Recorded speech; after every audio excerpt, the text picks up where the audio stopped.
तुर्की से चिढ़ा इजराइल। इस रिपोर्ट के अंदर कुछ बड़े अपडेट आपको देने वाला हूं, जान लीजिए। ईरान का भी अपडेट दूंगा, लेकिन इंटरनेशनल मीडिया पर या यूं कहूं अमेरिकी टीवी चैनल पर नेतन्याहू बैठकर मांग कर रहा है कि अमेरिका तुर्की को F-35 न दे। अगर मिल जाता है F-35 तुर्की को तो यह हमारे इलाके की सिक्योरिटी के लिए बड़ा खतरा होगा, क्योंकि जेरूशलम दूसरे इलाकों पर तुर्की कब्जा करने की बात करता है। और अगर तुर्की को फाइटर जेट मिल जाते हैं F-35 तो इलाके में जो हमारा एयर सिक्योरिटी है वो कमज़ोर पड़ जाएगा। और ये क्लियर कह रहा है नेतन्याहू कि हमारी ताकत इलाके में कमज़ोर होगी, इलाके में जो पावर है वो डिसबैलेंस हो जाएगी। पावर किसके पास जाएगी? तुर्की के पास जाएगी।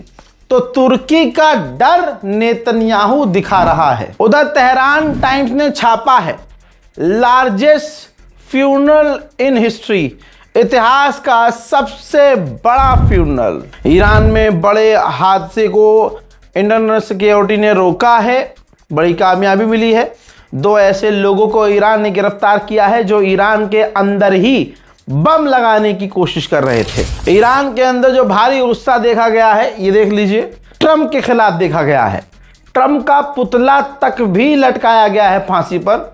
सिर्फ नारेबाजी नहीं, सिर्फ पोस्टरबाजी नहीं, जो ट्रंप का पुतला है उसको फांसी पर लटकाया गया है। रॉयटर्स अखबार ने लिखा है कि ईरान ने जो सबसे बड़ा फ्यूनरल करके दिखा दिया है, इसके जरिए ईरान ने अपनी रीजन ऑर्डर दिखाई है, अपने इलाके में ताकत दिखाई है। इसी के साथ फाइनेंशियल टाइम्स ने बताया है, छापा है कि मिलियंस ऑफ लोगों ने ईरान में खामनाई के जनाजे में शामिल हुए हैं, हाजिरी दी है। खामनाई और खामनाई के परिवार वालों जो साथ में शहीद हुए खामनाई के, उनकी हाई क्वालिटी विजुअल्स मैं आपको एक और दिखाना चाहूँगा। जनाजे का ये मंजर देखिए।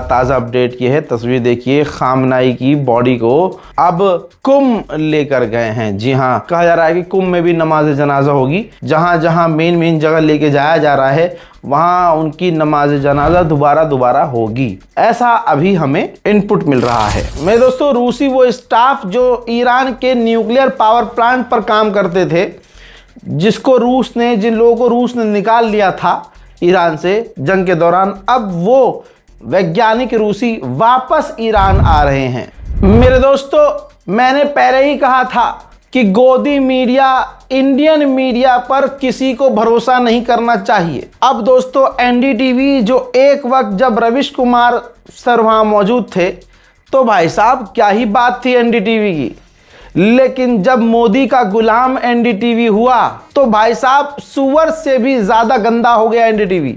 प्रोपेगेंडा चलाया हिंदुओं को खुश करने के लिए। असल में ये जो ईरान की जीत है, ये अमेरिका के साथ साथ मोदी सरकार की भी बुरी हार है। भारत का हिंदू समुदाय हर हाल में ये चाह रहा था कि ईरान मिट जाए। ईरान का, क्योंकि नफरत मुसलमानों से हिंदुओं को इतनी है कि पूरी दुनिया में कुछ भी हो, कहीं भी हो, इनका मतलब कोई भी उस देश से रिश्ता हो, लेकिन अगर मुस्लिम देश है तो उसकी ये जीत बर्दाश्त नहीं करेंगे। अब व्यूज ज्यादा कैसे मिलते गोदी मीडिया को?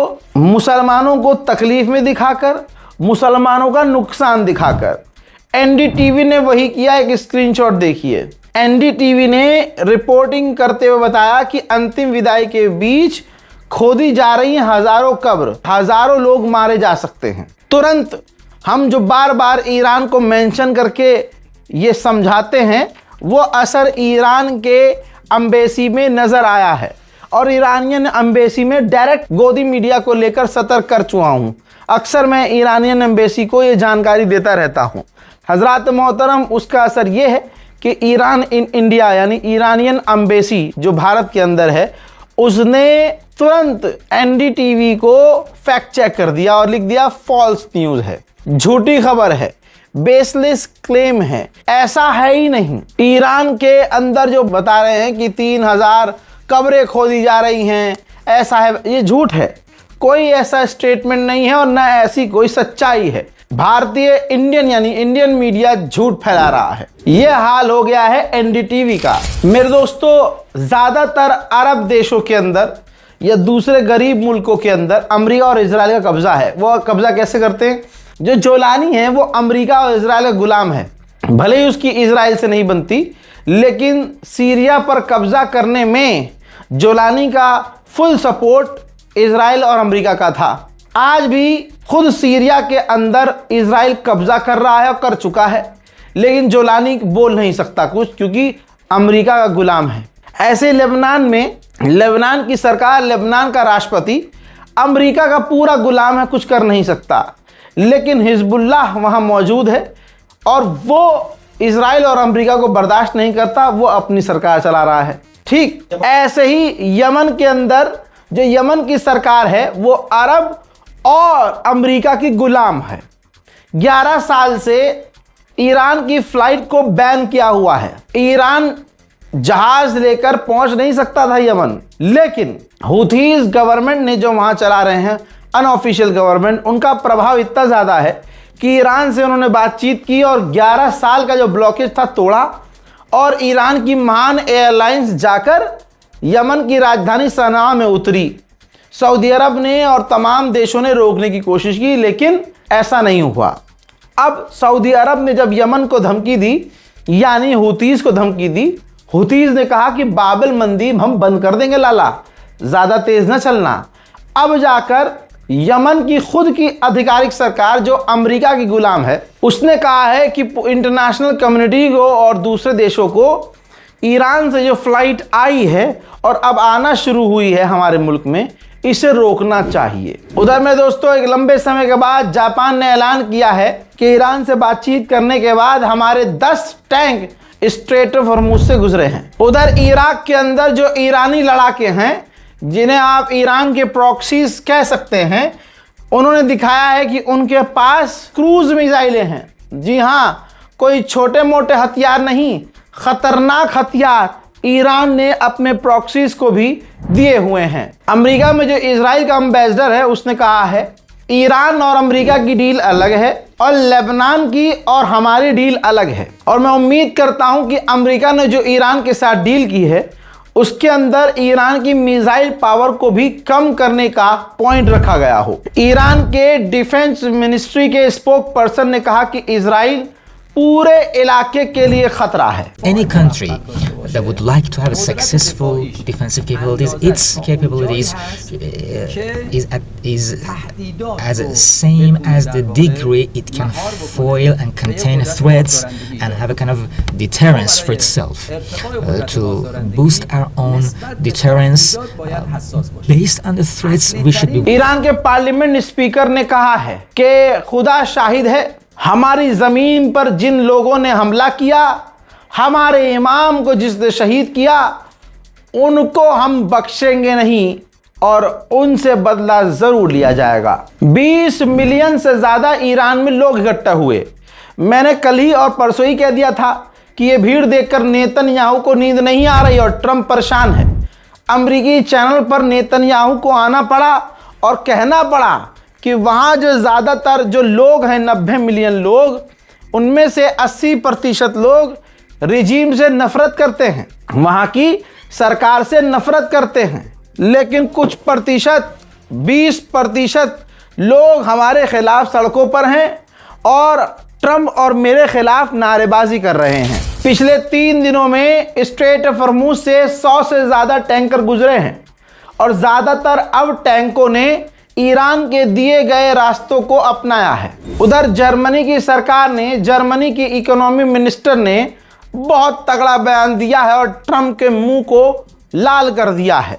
कहा है प्रेस कॉन्फ्रेंस करते हुए कि डोनाल्ड ट्रंप की इस फालतू की जंग ने हमारी इकोनॉमी को गिरा दिया है, हमारी इकोनॉमी आधी गिर गई है और ट्रंप की इस बेफालतू जंग ने हमारा मोटा नुकसान किया है। इजराइल का डिफेंस मिनिस्टर कह रहा है कि कोई भी ईरानी लीडर अगर हमें नुकसान पहुंचाने की कोशिश करेगा तो उसका अंजाम भी खामनाई जैसा होगा।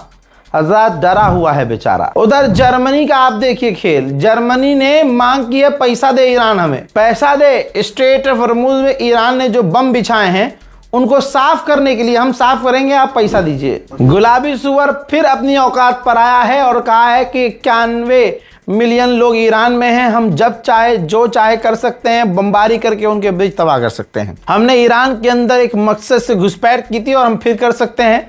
ईरान का यूरेनियम हम खुद अंदर घुस के तबाह कर सकते हैं। हमें काफी जीत मिली है, हमने ईरान को कमजोर किया है। ईरान राजी हो गया है कि वो न्यूक्लियर वेपन नहीं बनाएंगे और उनका हाईली एनरिच यूरेनियम हम ले लेंगे। वो दूसरी तरफ लेबनान के ऊपर इजराइल ने फिर से हमला किया जिसमें लेबनान में 4 लोग शहीद हुए। इजराइल के आतंकी हमलों में आपको एक लड़की नजर आ रही है, ये लेबनान के स्कूल में प्रिंसिपल थी। इजराइल के आतंकी हमलों में ये मारी गई हैं। 90,000 घरों को साउथर्न लेबनान में इजराइल ने तबाह कर दिया है। मेरे दोस्तों, आखिरकार 20 साल बाद हमास ने गाजा के अंदर अपनी सरकार को डिसॉल्व खत्म कर दिया है, क्योंकि यही एग्रीमेंट में था। अब इसके बाद इंटरनेशनल कम्युनिटीज को हमास गाजा को सौंप देगा। गाजा में मौत के आंकड़े 73,000 से ऊपर पहुंच चुके हैं ऑफिशियल, और अनऑफिशियल की बात करें तो लाख से ज्यादा शहादतें गाजा में हो चुकी हैं। नेतन्याहू ने कहा है कि जेरूशलम हमारी राजधानी है, कैपिटल है, इसको हम दोबारा नहीं तोड़ने देंगे। इजराइल ने गाजा के अंदर भी बमबारी की है जिसमें 2 फिलिस्तीनियों की शहादत हुई है।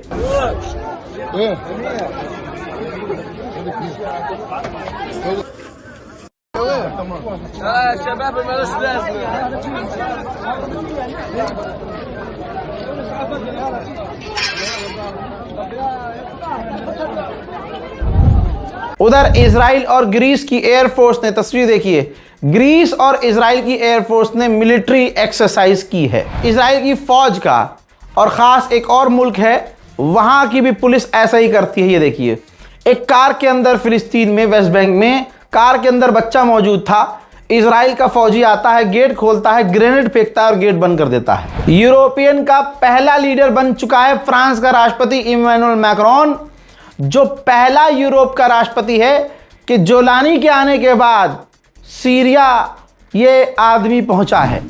हजरात मोहतरम, Iran middle east special report में फिलहाल के इतना ही। चैनल को सब्सक्राइब कीजिए, दुआओं में याद रखिए। जय हिंद।